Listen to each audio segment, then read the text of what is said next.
There are few things more startling and stressful than a dog who loses their mind whenever someone knocks at the door or rings the doorbell. And just like it's stressful for you, it's stressful for your dogs too. I'm Chelsea, owner and head trainer at Positive Futures Dog Training and Behavior. If you're new to our channel, welcome. And if you're returning, welcome back.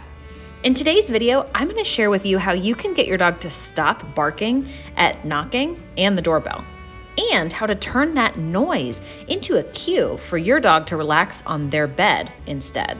A perfect way for you to get your dog out from underfoot and prepare to open the door for guests. Let's get started. The first thing we have to do is teach our dogs that that noise is not something to be stressed about. I start by knocking very quietly at the door that goes into the garage.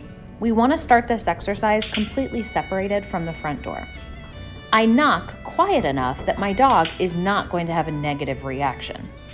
Each time the dog does well and can remain reaction-free and relaxed, I slowly increase the volume of the knocking noise, each time pairing it with an immediate click and treat. Over time, this will teach the dog that this noise is not something to be scared about, but in fact predicts something good. As your dog does well at other interior doors, you can begin to make your way towards the front door, keeping in mind that this will be the hardest location for them. Start at the beginning with the knocks being quiet again, and as your dog does well over several sessions, potentially several days, slowly increase the volume of your knocking. If at any point the dog has a negative reaction, make the next repetition easier by decreasing the volume. I keep working this exercise in 2 to 3 minute mini sessions until the sound of knocking starts to create a happy dog. As you can see here, when I knock, Lucy's tail starts to wag. This lets me know, as she remains reaction-free and happy, that I've successfully changed her emotions about the sound of this knock. Once your dog gets comfortable in structured training sessions, you can even work on some random repetitions where your dog is not expecting to hear the noise. Be sure to be prepared with your treats so that you can keep training. If your dog is reactive to the sound of the doorbell, in addition to or instead of the knocking, you can work through the same process with the sound of your doorbell. You can take your phone and record the sound of your doorbell right on it, and then use that sound clip to work through. You can also go to YouTube and just use a random noise from the internet. Be sure to keep the volume nice and low at the start to make sure that your dog is successful, and over time you can slowly increase the volume as your dog does well. Outside of the training sessions, it's really important that your dog can remain reaction-free and relaxed. For many people, they find it helpful to place a sign on their front door, asking people not to knock or ring the doorbell during the training process. This way, your dog is not building any more negative associations with the noise. When we've put in a lot of hard work on teaching our dog that this noise brings something positive, we'll notice a change of body language in our dog. What used to be stiff and staring, maybe vocalization, is now a dog that turns and looks to you, almost smiling, looking for that treat.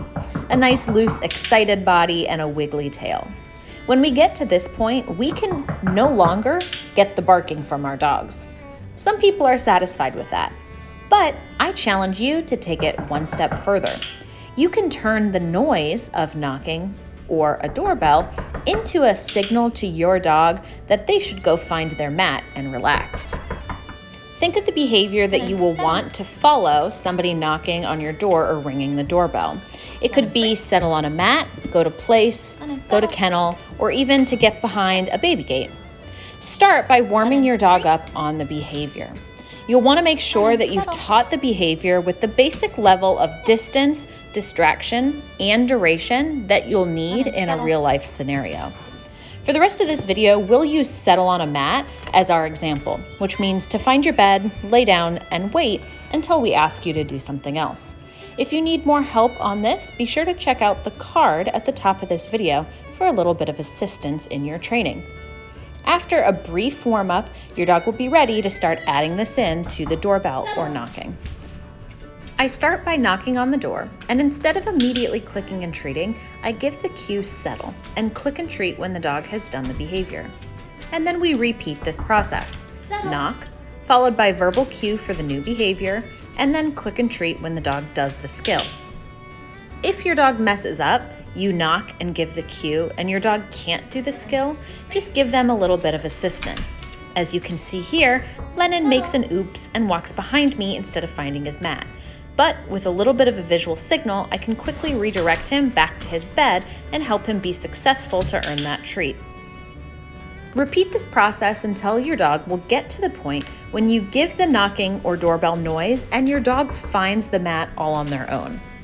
Because your dog is predicting that you're going to say settle, they'll start responding and offering that behavior with just the knocking or doorbell as the cue. With repetition and reinforcement for that behavior, knocking will become a cue just like your verbal settle. Then you can start to add your distance, distraction, and duration back into the behavior, now with knocking or the doorbell as the cue instead of the verbal cue, settle. If at any point during training you knock or make the doorbell noise and your dog has a hard time, don't be afraid to follow up with your verbal cue settle or even a little bit of a visual signal to help your dog get back to where you want them to be. Remember to build slowly and be consistent with your reinforcement.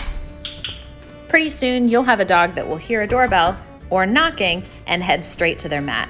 And this makes it really easy for you to pick up a package or let a guest in without worrying about your dog dashing out the door or jumping on your guest. If your dog is also reactive to people on walks or dogs on walks, just like the doorbell or knocking, I think that you'll like this video here.